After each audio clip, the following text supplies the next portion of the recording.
Neville Goddard framed the statement, "Feel it as real and walk in peace," as a description of an inner cognitive process, not as advice and not as a promise of results.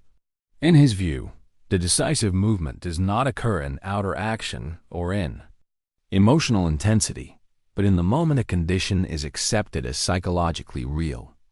To feel it as real means that the mind has ceased to treat a situation as hypothetical and has begun to relate to it as a present fact.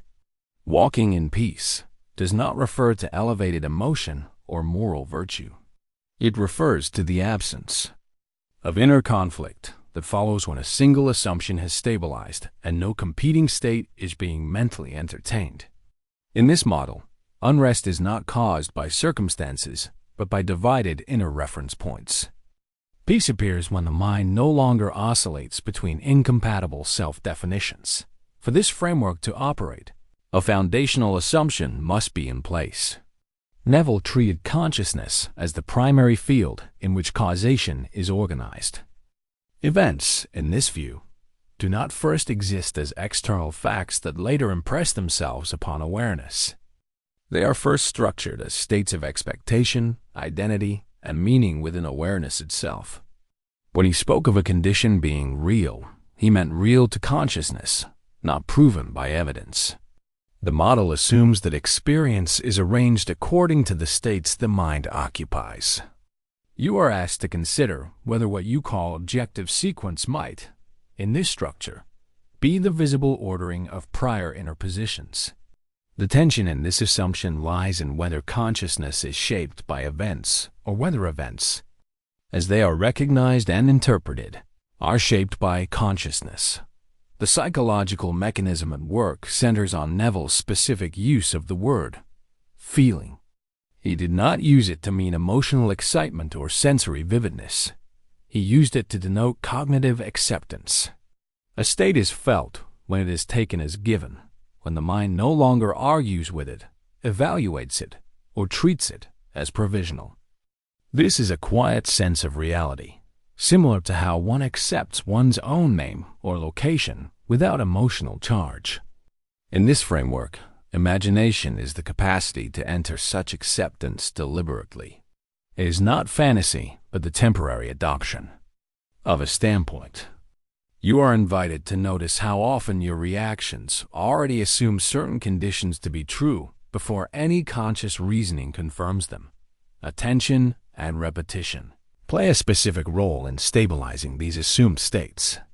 Neville did not describe attention as forceful concentration on an image, but as consistent return to a chosen reference point of identity. When attention repeatedly rests on the same assumption, alternative interpretations lose salience. This is not portrayed as mental struggle, but as the gradual reduction of inner contradiction. Each time the mind returns to the same standpoint, it strengthens the coherence of that standpoint. You are asked to observe how easily attention drifts, and how each drift corresponds to a subtle shift in what feels possible, probable, or normal. The internal logic of causation in this model follows directly from these premises. If states of consciousness organize perception, interpretation, and action, then the state must logically precede the experiences associated with it. Neville located cause in identity rather than an effort. To feel it as real is to occupy the position from which certain outcomes appear consistent with who you are and others do not. Peace, in this structure, is not an effect produced by favorable conditions, but the psychological signature of a state that no longer contains internal opposition. The mind is no longer divided between is and is not. It has settled on one reference. This structure is not unique to Neville. Variations of inner first models appear across the history of psychology and philosophy. Idealist traditions, certain strands of cognitive theory, and even early studies of expectation and perception all suggest that belief and assumption organize experience before evidence is consciously evaluated. Neville's formulation is a systematic version of this tendency. He reduces the process to a strict sequence, state first, perception second, interpretation third, event recognition last. The continuity lies not in shared language, but in shared structure.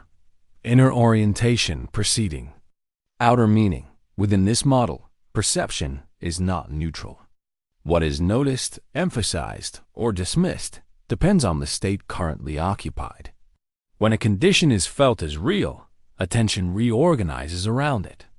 Information congruent with the state stands out. Incongruent information loses psychological weight. This does not require deliberate selection. It follows automatically from the organizing role of expectation. You are asked to consider how often your understanding of situations is guided by what you already assume to be the case, rather than by raw data alone. Agency, in Neville's framework, is therefore defined as alignment rather than control. Responsibility lies in the states one consents to inhabit, not in the attempt to force outcomes through isolated acts. Action is treated as an expression of identity, not as the mechanism that creates identity. To walk in peace is to remain consistent with an assumed state without continual internal negotiation. The distinction is subtle. It is not passivity, but the absence of inner resistance to one's own standpoint. The final position of this model is one of cognitive stillness. Stillness here does not mean emotional calm or withdrawal from activity. It means the absence of competing assumptions within the same field of awareness. When a single state is accepted without internal challenge, the mind experiences coherence. Neville's instruction to feel a condition as real and to remain in peace describes this closed psychological loop, assumption leading to inner consistency, and inner consistency shaping experience. This structure can be examined as a model of how belief, identity, and perception interact, without requiring belief in its ultimate claims. It stands as an articulated theory of how the mind may organize its own reality, and how the sense of peace may arise when that organization becomes internally unified.